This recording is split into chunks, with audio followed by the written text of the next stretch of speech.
Good morning everybody. It's day 2 of my visit to Chepstow. I've had a good night's sleep and the weather is a little more promising, thank goodness. But I'm just going to take a little bit of a walk, stretch my legs a little bit, and then, although it's still very early really, I suppose 7:45, whatever it is, I'm not going to eat here. I'm going to drive find a car park and then cook myself some breakfast when I get there. So that will be, that's the plan. And from what I can see, that car park that was recommended in the Park for Night was actually the lower one in Bridge Street, the one that I went to yesterday, where it said 24 hours instead of all day, and that's where I'm headed for now. And by getting there early, I'm hoping that I'll be able to find a spot. Now head back to Chepstow. I spent the night in England and I'm just about go back into Wales, so I'm doing a bit of international travelling. Welcome to Wales. Here we are, Chepstow I should say, get it right. And now let's see if we can find this car park. So here I leave the town bypass and enter the labyrinth of narrow lanes, narrow roads and no entry signs to try and find this car park. Well, let's see how we go. Well, through the town centre because I must have missed a sign, and down this little road here parallel to where I went yesterday, past the almshouses, down Bridge Street, and we've done it. Well, I found myself a good car park there and it's right next to the castle. There's Gwendolyn. And there's the castle. Well, I paid my parking for 4 hours, which should be enough, I think. I can always come back and buy another ticket. But now I'm going to have breakfast. And for breakfast I'm going to have some bacon, some mushrooms, an egg, all on buttered bread. And there we are, breakfast is served with tropical juice.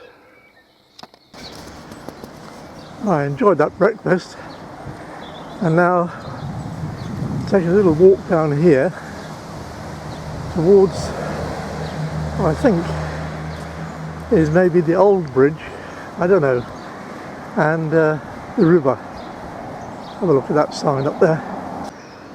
Yeah, according to that, there's the Riverside, or Glen Uppen in Welsh, is down there, so we'll take a walk down there.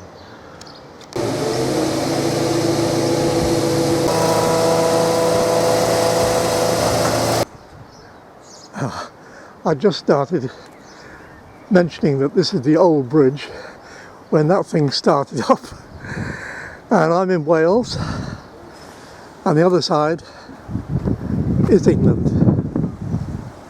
and there's a sign telling you it is, and that's the River Wye flowing quite fast at the moment. It is tidal, and just down there, about a mile I think, is where the confluence is with the River Severn. And there's a castle, see, on top of that rock in the bend of the river there. We're going across to England, go abroad again. I'm not going to yak on too much about the history of the castle or Chepstow, but what I will do is put a link.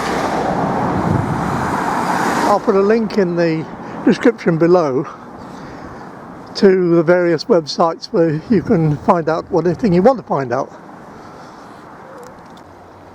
I'll come across these plaques on the wall here to tell you a little bit about the history, and I knew that the tide was a great rise and fall here, but I didn't realise in this area it can actually reach 14 metres or 46 feet. And there's the old bridge.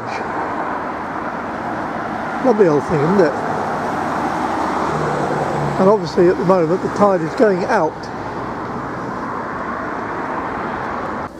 A great shame.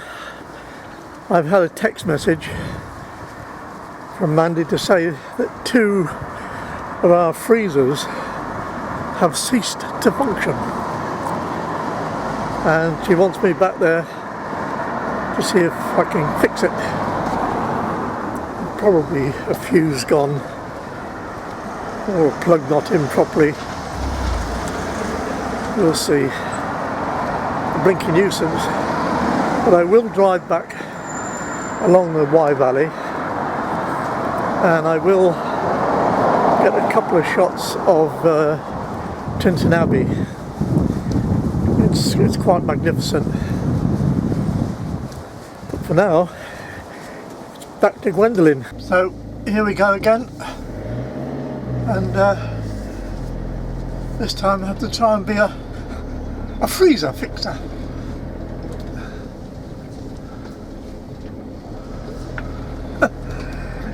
Oh dear, what a life. In this part of the world it's a great shame that my Uncle James isn't still with us. James was Aunt Gwen's husband. Their birthdays were on the same day, but there was 20 years difference between them. And old Uncle James, he never learned to drive. He took the bus and walked, and he always wore lace-up boots, old-fashioned lace-up boots with spats. And he was a lovely, lovely man. And during the Second World War, I think he was too old to be called up. But he was a plane spotter in the Pontypool area. So he had to know the silhouettes of all the different aircraft so he could identify between friendly and unfriendly. Oh no, road closed! Oh no! Oh well, that's Tintern out. Oh, it's a nuisance. I was going to say something else then. It's a nuisance. Oh dear. I wonder why that's closed. This looks like a good wild camping spot for future reference.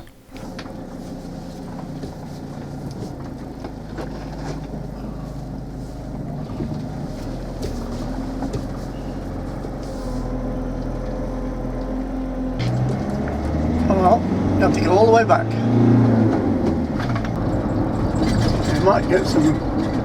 Might go look at the race course coming from this way. There it is, and there's the grandstand.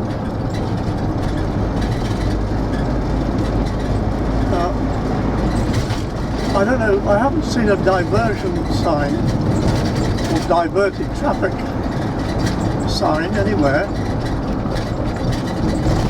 But I don't know whether that would take us to Tintern or where it would go, and I really haven't got time to go messing about on little tiny country lanes at the moment because Andy's anxious for me to get back and have a look at these freezers.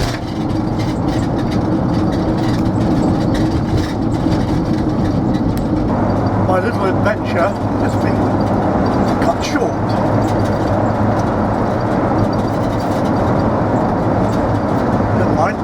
Another one. That's somewhere else. See if we only better luck with the weather and with the freezers. Well, panic over.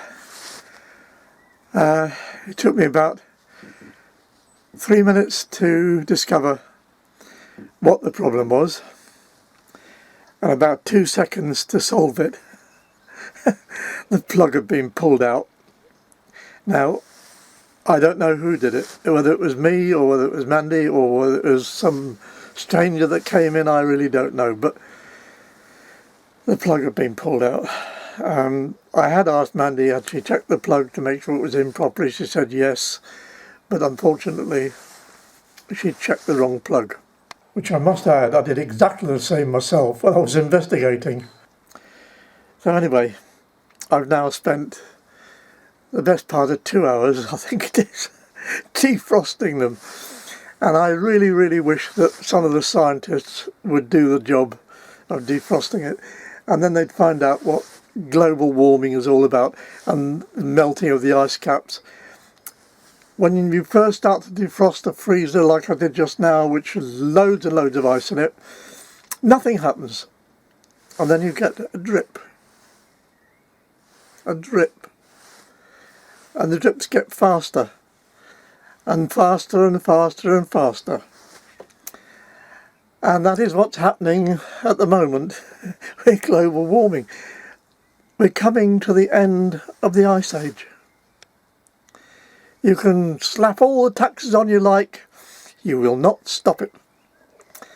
But what you could do is to take precautions against the consequences. And that's all. So anyway, my little visit to Chepstow ended with the end of the Ice Age. So bye bye everybody. Bye bye.